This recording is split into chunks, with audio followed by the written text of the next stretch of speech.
advertising. Bricks and mortar is just my whatever, some jargon I use because I talk about e-business in lectures, and then I just say, okay, well, you have online stuff and you have bricks and mortar, and so I just use that. But there's other terminology that you can use. You don't have to use that. Can I say something? First of all, yes, of course. I'm more of a quantitative person, so I have never used template analysis. It was my first time. I'm sure you noticed. So hello?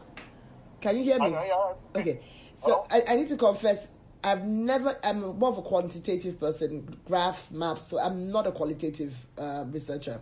So I have never used template analysis in my life. I know. How did you know that? Because I know. Oh. So for me, this was a real struggle. I had to go back and I did it 1,000. I checked everything on the media. I tried to look for everything. There was just nothing. And when I even looked at I read that in King and Nigel, I can almost tell you offhand. I read it over. I went to YouTube. So I really need a lot of help. I really don't really, so it's like I'm doing a bit of guesswork and a little bit of theory, so I really, even when I was doing the table, I wasn't sure, what am I doing wrong? I did this, I colored, I went back to this, I looked at different, so I was really struggling. So when you even looked at this and you did say, this is not a table, I got a sigh of relief. I said, okay, because there's no use analyzing rubbish if I didn't even get the coding right. So my problem was, I wasn't even sure I got the coding, because each time you say something, I go back and look for new papers on template analysis. And no, don't do that. I've written you a message on Blackboard this morning. Okay.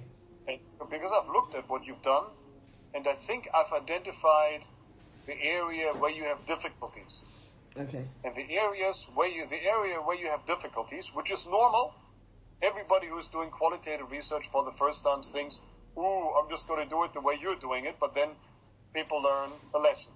Okay. And the area where you need to improve a little bit is coding, because I don't think you have read anything on coding, or you've been exposed to what the process of coding actually is. You don't know. And so what I've done is I've sent you a book, a few book recommendations. There's one which is by Richards. It's on the Blackboard side. Okay. If you go to, it's on the Blackboard side, right? By Richards, and it's called Handling Qualitative Data. And they have. I checked this in the Liverpool library this morning. They have it in the library, but they only have a hard copy in the library. So I don't know whether you can buy this. Yeah, I'm in London. I'll just buy it. They have a Kindle version. I don't know whether you use Kindle, but no, you could buy I have Kindle, but I really don't know. I've tried to use it on I have Kindle on my Mac, but it's just not the same. I'm just like, I'm very old. I'm very traditional. I like to mark my book and, Okay, but I bought one book. I bought a book when I was doing my analysis on this one.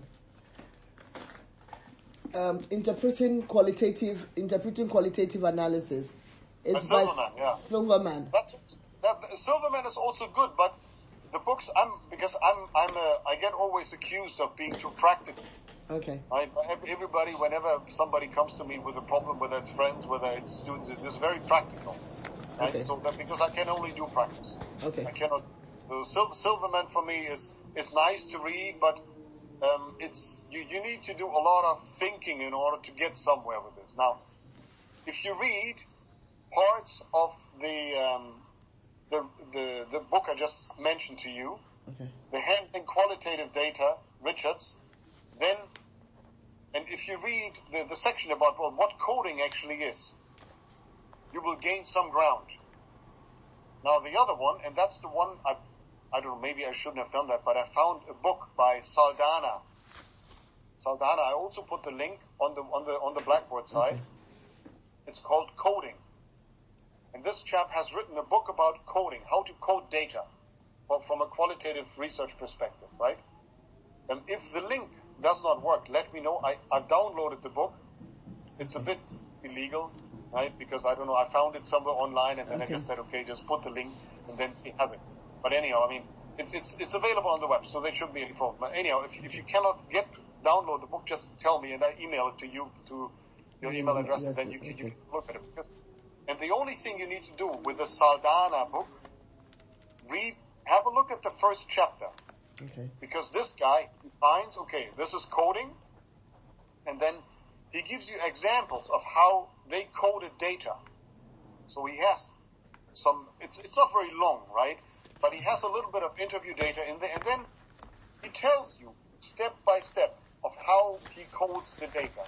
And when you read, I mean, when I read this, I use this in class for some of my students. I teach this to different types of students, doesn't matter. And then when I use that, I use these interview snippets he has in the chapter. I use that in class. So then, 500 students sitting in the lecture theater, and then I just bring up the text. Then I let them code the data, and then many times they come up with, oh yeah, this is how you do it. Right? And so I think if you read that, having gone through the process you've gone through now, because King, unfortunately, doesn't talk about the details of coding. He makes certain assumptions that people already know a little bit about coding, maybe. Right? And my assumption was that when you did your research training at Liverpool, that they kind of introduced you to this a little bit. But I don't know whether they have done that. No, we didn't do anything on coding. Oh, we did. Well, not in this way. It's what we did is not like we did a course on qualitative and quantitative analysis, but not this way. It was more like using code skills, but it wasn't like this at all. It's different because I went back to the course and I looked at it, and there was really nothing that would help me. Okay, but that's okay. I mean, this is the process. Unfortunately, it's a bit long, but that's how it is when you do this kind of stuff for the first time. Now, my view is, if you read the Saldana chapter, you just have to read the first chapter. There's no need to read the whole book. But the first chapter will help you. And if in the light of having read this,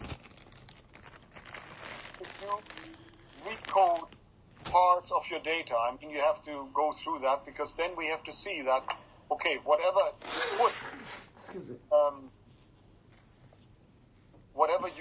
you code needs to be reflected in the quotes.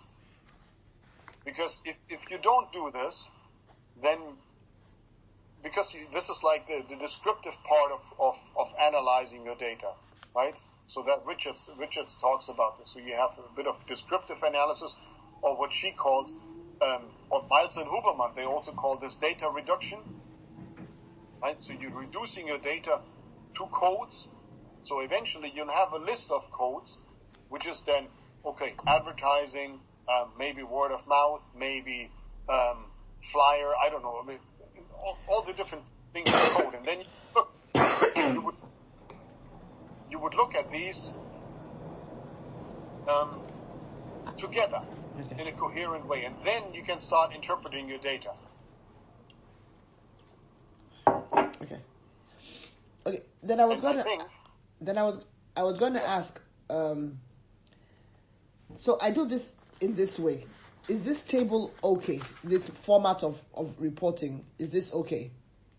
For me, it's okay. Yes. Okay. Then. For me, Then you said I should go to the. Let me go back to. In the presentation of results, you said you need to refer to your research questions here again, and then talk about the different subchapters and structure overall. The subchapter structure to guide the reader. But I've just when you say I know what the table is. I've seen it in Sebastian's work, so I know what you're talking about the research questions and the chapters. But are you saying the chapter part of the qualitative analysis of the data of the data results? Okay, maybe I should bring up Sebastian's work. Sebastian's work is actually on my Adobe Reader. I'm coming on. I'm sorry. Let me just bring up Sebastian's work. What? Yeah. I'm sorry. I'll just let me just